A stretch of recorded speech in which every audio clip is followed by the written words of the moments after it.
স্পষ্ট বলে যাচ্ছে মুসলমান, বিশ্ব ইজতেমা আগামী 2, 3, 4 বিশ্ব ইজতেমা কিন্তু একটাই, যেটা উলামায়ে কেরামের তত্ত্বাবধানে হচ্ছে। এই এলাকায় অনেক এতাআতি ভাই থেকে থাকতে পারেন, আপনাদেরকে ভালোবাসি বলে আমরা বলে যাচ্ছি। উলামায়ে কেরামের ঠেকা পড়ে নাই আপনাদের আমিরত্ব দখল করার, উলামায়ে কেরামের ঠেকা পড়ে নাই তারা আপনাদের ক্ষমতা ছিনিয়ে নেওয়ার। আপনাদেরকে রেখেই উলামায়ে কেরাম চেয়েছিল আপনারা কাজ করেন, আলেমদের পরামর্শে কাজ করেন। আপনারা জায়গায় জায়গায় আলেমদের বদনাম করে বেড়াচ্ছেন, আলেমদেরকে আপনারা শত্রু মনে করেছেন। জেনে রাখবেন, আলেমদেরকে আপনি গালিগালাজ করলেন, ঘৃণা করলেন। যে আলেমকে আপনি একসময় ভালোবাসতেন, সে আলেমকে দেখলে আপনার আজ রাগ হয়, আপনার ভিতরে নেফাক ঢুকে গেছে। মুফতি আব্দুল মালিক সাহেব স্পষ্ট বলে দিয়েছেন, ইজতেমা নিয়ে তাবলীগের যে দল আছে এটা হকে হকে দ্বন্দ্ব না, একটা হক একটা বাতিল। তোমরা স্পষ্ট বাতিল, তোমরা সাধারণ মানুষ হয়তো বুঝতে পারতেছো না। একবার চিন্তা করে দেখো, এই দেশের শ্রেষ্ঠতম আলেম মুফতি আব্দুল মালিক সাহেব, এই শ্রেষ্ঠতম হাজারো আলেম আছে তার মতো আলেম এই দেশের মধ্যে, লক্ষ লক্ষ আলেম, 50 লক্ষ আলেম এই দেশের মধ্যে, 20,000-এরও অধিক মাদ্রাসা। এই আলেমরা যেটা বুঝলো না, আমরা কি তার চেয়ে বেশি বুঝি? এতটুকু চিন্তা করতে পারেন, এতটুকু চিন্তা করতে পারেন না? আলেমকে গালি দিচ্ছেন।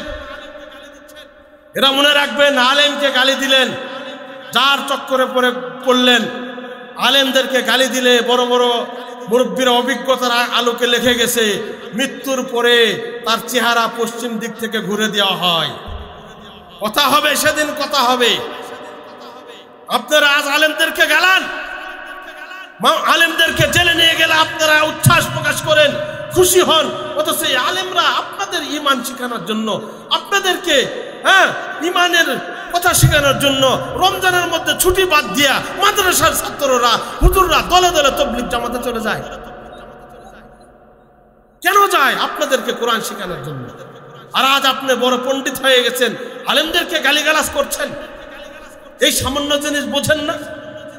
এখানে যত মানুষ আছেন, এর মধ্যে কেউ যদি ভুল বুঝে থাকেন, আপনি জাস্ট এতটুকু চিন্তা করবেন, আমি তো আলেমদের হাত ধরে আমি কালেমা পড়া শিখছি, আমি তো আলেমদের হাত ধরে কোরআন তেলাওয়াত শিখছি, আমি তো আলেমদের আঁচল ধরে আমি ইসলামের পথে চলতে শিখলাম।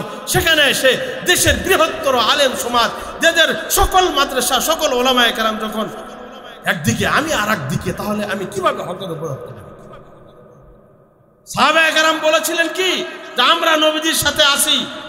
নবীজি সাল্লাল্লাহু আলাইহি ওয়াসাল্লাম যখন মক্কা ছেড়ে মদিনায় হিজরত করে গিয়েছিলেন, মদিনার মুহাজির আনসার তারা ঘোষণা দিয়েছেন, ইয়া রাসূলুল্লাহ, আমরা আমাদের জীবন, আমাদের সম্পদ, আমাদের সন্তান, আমাদের স্ত্রী সবকিছু নিয়ে আমরা আপনার সাথে আছি।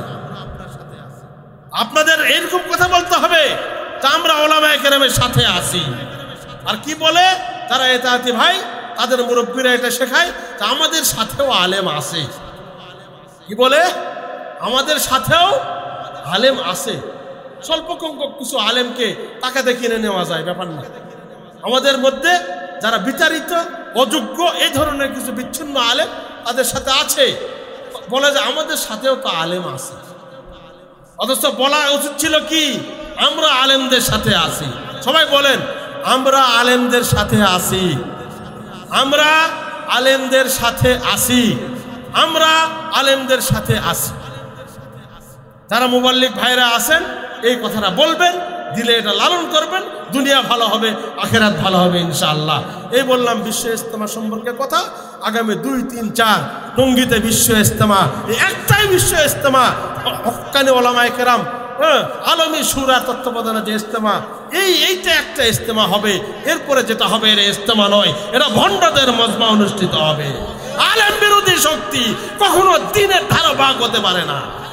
তোমরা আলেমকে গালি দিবা আর মনে করবা যে বড় দায়ী হয়ে গেছো, থাপড়ায় গাল লাল করে দিবে বাংলার মানুষ তোমাদেরকে। বাংলার মানুষ সতর্ক হচ্ছে যে আলেমরা আমাদেরকে কোরআন শেখায়, যে আলেমরা আমাদের জন্য জেল খাটে, যে আলেমরা আমাদের ঈমান রক্ষার জন্য, ঈমানি আকীদা রক্ষার জন্য নিজেদের জীবন বাজি রেখে কখনো রাজপথে নামে, কখনো জেলখানায় চলে যায়, শুধু আমাদের জন্য, আমাদের ঈমান রক্ষার জন্য কথা বলে, তাদেরকে তোমরা গালি দাও। এটা বাংলার মানুষরা বুঝতে পারছে আস্তে আস্তে। ইনশাআল্লাহ স্বল্প সংখ্যক যেসব ভাইকে গুমরাহ করা হচ্ছে ইনশাআল্লাহ আমরা দোয়া করি অচিরেই সকলে আলেমদের সাথে চলে আসবেন। আপনি বলবেন হুজুর তারাও তো দিনের কথা বলে, তাই না? ওই যে বললাম মৌলিক আকীদা, আপনি দিনের কথা বলেন, বাংলাদেশের বৃহৎ আলেম সমাজদেরকে গালিগালাজ করেন, কি দিন আছে আপনার ভিতরে? কি দিন আছে আপনার ভিতরে? যে কোরআন শিখলেন আলেমদের কাছ থেকে, সে আলেমদেরকে দেখলে আপনার রাগ হয়? আপনার ভিতরে মুনাফিকি ঢুকে গেছে, নেফাকে ঢুকে গেছে।